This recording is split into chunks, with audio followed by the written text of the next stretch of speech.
Bapak Ibu yang saya hormati, wa qala Allah Ta'ala, Allah berfirman, wa ammal ladzina fi qulubihim maradun fazadathum rijsan ila rijsihim wa matu wa hum kafirun.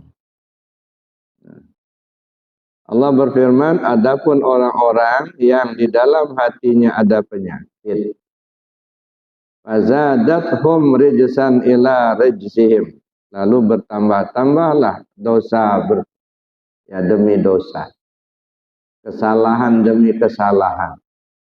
Akhirnya bertambah-tambahlah penyakitnya itu. Wa matu wa hum kafirun. Lalu mereka mati dan matinya pun kafir. Na'udzubillah. Oleh karena itu Allah beritakan, wa dzaruz zahiral ismi wa batinahu. Oleh karena itu tinggalkanlah dosa-dosa zahir dan dosa-dosa batin. Fa'ulima anna kulla man lam yattakhidh lahu syaitan yursidu ila khuruj an hadhihi sifat fa huwa 'asil lillahi wa rasulih.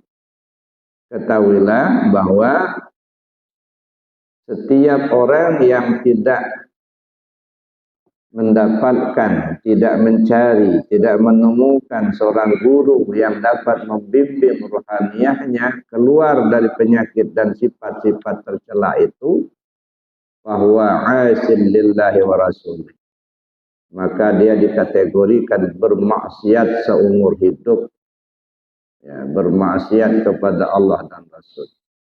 Jadi kalau dia sudah punya penyakit yang banyak, penyakit yang kronis, sifat-sifat yang tercelanya banyak dipakainya, kemudian dia tidak menemukan seorang guru pembimbing yang dapat mengarahkan dan membimbing dia untuk usul kepada Allah. Kalau tidak mendapatkan itu, kata sahabat dalam bukunya ini yang diambil dari Jami'ul Usul fi Usulil Auliya, apa katanya? Bahwa asil lillahi wa rasulih, maka dia bermaksiat kepada Allah dan Rasulnya seumur hidup. Nah, kenapa? Rijsan ila rijsihim, kejelekan demi kejelekan, dosa demi dosa, makin bertambah, sampai akhirnya usia pun selesai. Padahal kata Nabi SAW, man balagha umruhu arba'ina sanatan walam yaghlib khairahu syarrahu falyatajahaz ilan nar.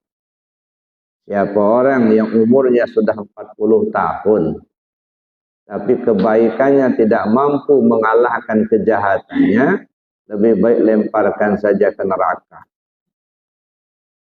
Artinya lebih baik mati daripada hidup, Pak. Kalau umur sudah 40 juga enggak mau taubat,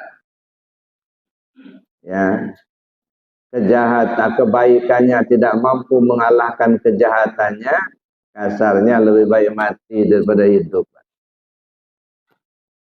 Kenapa seperti itu?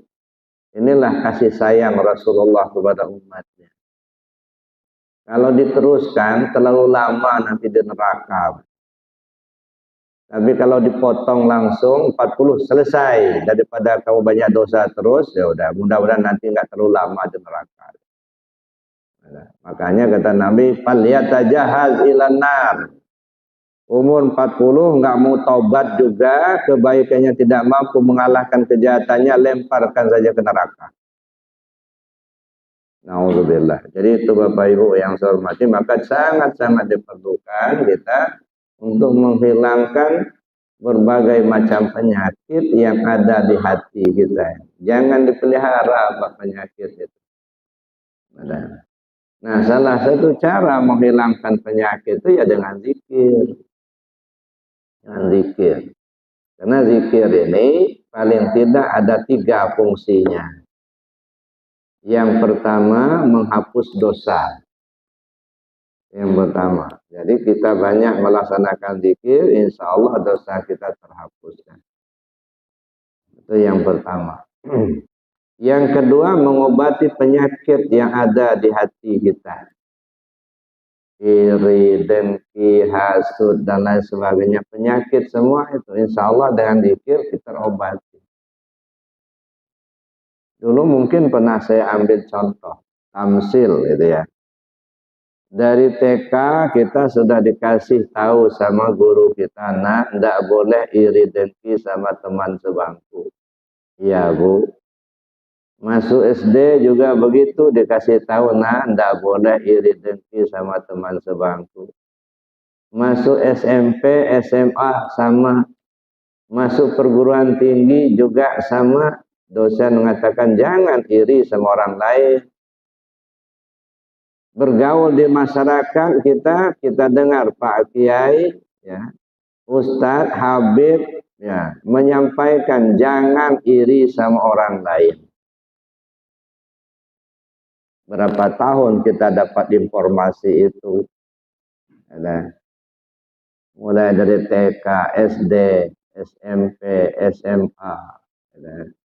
Taruhlah TK 1 tahun, SD-nya 6 tahun, SMP 3 tahun, SMA 3 tahun, 13 tahun.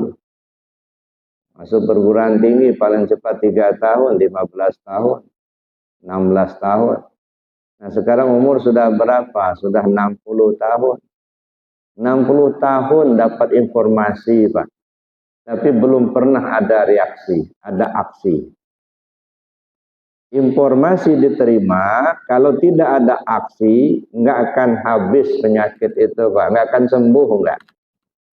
Sama logikanya kita punya kebun, ya, kita tanam cengkeh, ya, cengkeh ditanam, lama-lama alangnya tumbuh, sampai tinggi alang-alangnya, ya, sampai lebih tinggi alang-alang daripada cengkehnya. Lewat orang. Pak, kalau alang-alang ini dibiarkan mati cengkehnya nih, Pak. Oh iya, makasih. Lewat lagi satu orang. Waduh Pak, kalau alang-alangnya tidak dihabiskan, bisa mati cengkehnya ini nanti. Ya, 2. Ribuan orang kasih tahu seperti itu. Kalau nggak ada aksi, kira-kira alang-alangnya habis apa tambah berkembang? Tambah berkembang, nggak ada aksi, biarin aja. Jadi orang ngasih tahu itu informasi, Pak. Nah setelah kita terima informasi itu, ambil aksi. Ya. Oh kalau alang-alang dibiarkan, cengkeh ini bisa mati. Ambil aksi, cari randap, semprot habis. Nah kalau sudah disemprot alang-alangnya mati, lalu cengkehnya kita rawat. Mulai kita pagar, kita pupuk, kita siramin. Nah, lama-lama berkembang. Tapi kalau alang-alangnya dibiarin, nah mati cengkeh. Nah, begitu juga hati kita ini, Pak. Hati kita ini tidak ubahnya seperti kebun. Tanaman aslinya tauhid. Nah, tapi yang tumbuh di kebun hati ini bukan hanya tauhid, Pak. Iri, dengki, hasud, hubul mal, hubul jah. Itu semua itu tanaman liar semua itu. Alang-alang semua itu. Kalau dibiarkan, ya maka tanaman aslinya, tanaman tauhid bisa mati, Pak. Maka ada yang keluar dari imannya, murtad gitu. Ada yang tidak mau ibadah, tidak mau zikir gitu. Ini kenapa? Alang-alangnya terlalu tinggi. Nah, sekarang setelah kita dapat informasi bahwa iri dengki nggak boleh, itu habiskan itu. Gimana caranya? Likulli syai'in siqalah wa siqalatul qalbi zikrullah. Segala sesuatu ada alat pembersih, pembersih hati, zikir kepada Allah. Nah, itu.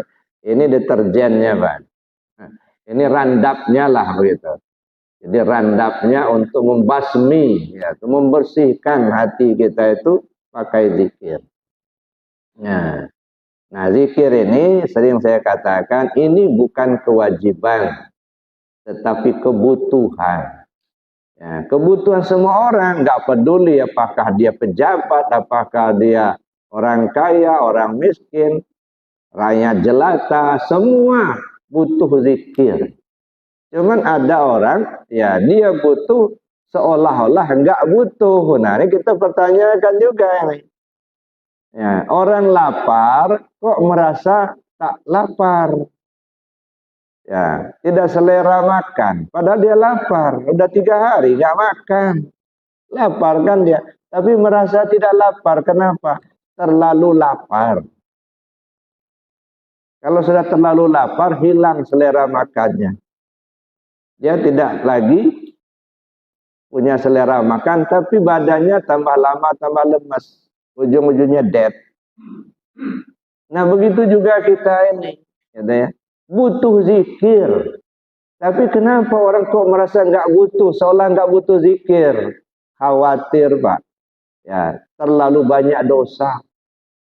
Atau tertutup oleh nafsu. Egonya. Merasa lebih pandai, merasa tidak butuh.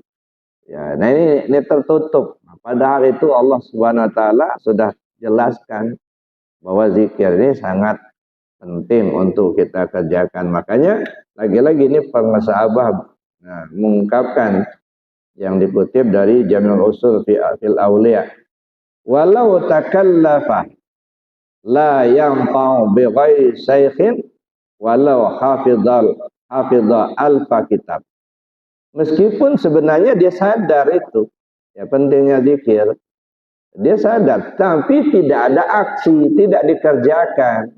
Kesadaran ada, cuman tidak dilaksanakan itu, maka tidak bermanfaat. Tidak ada manfaatnya untuk menghilangkan penyakit tadi. Kenapa? Enggak ada aksi. Walau hafizah alfa kitab, walaupun dia hafal 1000 kitab. Apa yang mau kita andalkan? Ya. Bapak Ibu yang saya hormati, semua orang pasti akan mengalami kematian. Tak ada manusia yang hidup kekal di atas dunia. Kullu nafsin za'iqatul maut. Setiap orang pasti akan mengalami kematian. Nah, untuk menghadapi pintu kematian itu maka perlu kita persiapkan. Ya. Perlu kita persiapkan untuk menghadapi pintu kematian. Apa yang harus kita persiapkan? Secara ilmiahnya, yang pertama kita harus tahu kemana alamat yang kita tuju. Itu satu.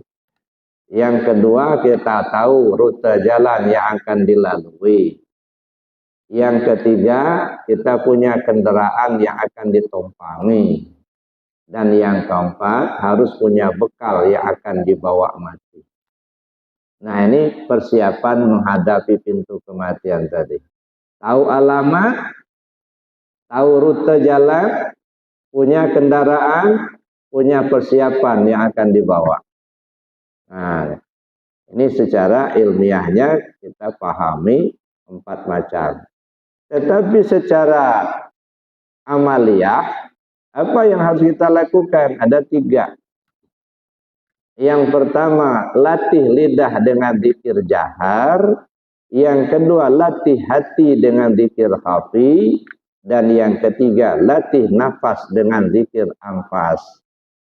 Nah, ini secara amalia. Ada cara zikir kata. Latih lidah dengan zikir jahar. Dengan kalimah la ilaha illallah. Kan ada hadis, man qala la ilaha illallah akhiru kalami dakhalal jannah. Siapa orang yang akhir kalamnya la ilaha illallah, dia masuk surga. Ini bukan tawaran murahan, tapi tawaran sulit.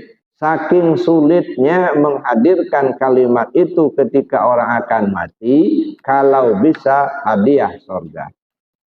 Kalau bisa. Nah, untuk supaya bisa bagaimana? Matanas bima ya'ishu bih.